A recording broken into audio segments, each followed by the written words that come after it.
સંસદ રાજ્યસભામાં ગુજરાતમાં અતિવૃષ્ટિથી જે ખેડૂતોને નુકસાની થઈ છે એના સંદર્ભમાં મારો એક પ્રશ્ન હતો, જેનો જવાબ ભારત સરકાર દ્વારા મારફત મને મળ્યો છે. આ જવાબ ખૂબ ચિંતાજનક છે.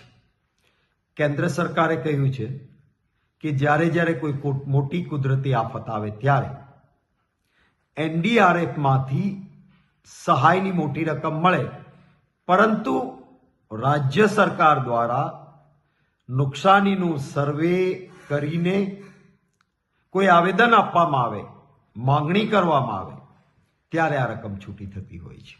2024 દરમિયાન અતિવૃષ્ટિથી ગુજરાતમાં નુકસાન થયું, પરંતુ ગુજરાતની સરકારે કોઈ પણ પ્રકારનું નુકસાની માટેનું માંગણી કરતું આવેદનપત્ર કેન્દ્રને નથી આપ્યું.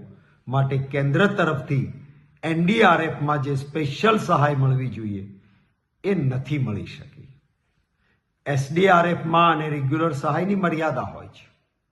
ભૂતકાળમાં આવા પ્રસંગોએ ગુજરાત સરકારે કેન્દ્રની સ્પેશિયલ સહાય માટે આજના વડાપ્રધાન શ્રી જ્યારે મુખ્યમંત્રી હતા ગુજરાતના, હું વિરોધ પક્ષનો નેતા હતો, એમણે સ્પેશિયલ સહાય માટે આવેદન રજૂ કર્યું હતું.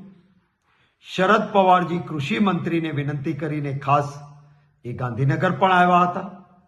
કોંગ્રેસ પક્ષ તરીકે અમે પણ ગુજરાતને વધારે સહાય થાય, કેન્દ્રમાં કોંગ્રેસની સરકાર હતી, માંગણી કરી હતી અને ઉદાર હાથે એનડીઆરએફમાંથી પૈસા મળ્યા હતા જ્યારે આટલું મોટું નુકસાન નહોતું.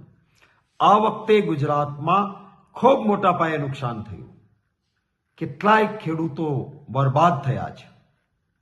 ત્યારે ગુજરાત સરકારે આવેદન આપીને સર્વે થયેલા એક્ઝેક્ટ આંકડાઓ પ્રમાણે ખેડૂતોને પૂરતું વળતર મળે એવી માંગણી કરવી જોઈતી હતી.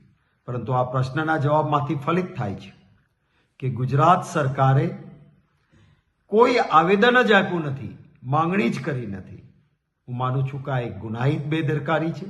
ગુજરાતના ખેડૂતો પાયમાલ થાય, કેન્દ્રમાંથી પૈસા મળે એમ હોય, ડબલ એન્જિન સરકારની વાતો કરતા હોય, એટલે કે બંને જગ્યાએ ભારતીય જનતા પાર્ટીની સરકાર છે, એમાં પણ વડાપ્રધાન શ્રી એ ગુજરાતના છે આપણા, ત્યારે તો મોસાળ લગનને માં પીરસણે આપણા ખેડૂતોને, આપણા ગુજરાતીઓને નુકસાનીમાં વધારે ફાયદો મળવો જોઈએ.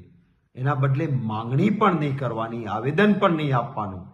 હું માનું છું આ એક ગુનાહિત બેદરકારી છે અને ગુજરાતની જનતાને ઘોર અન્યાય ગુજરાતની ભાજપની સરકાર દ્વારા થયો છે, એ વાતનું ભારોભાર મને દુઃખ છે.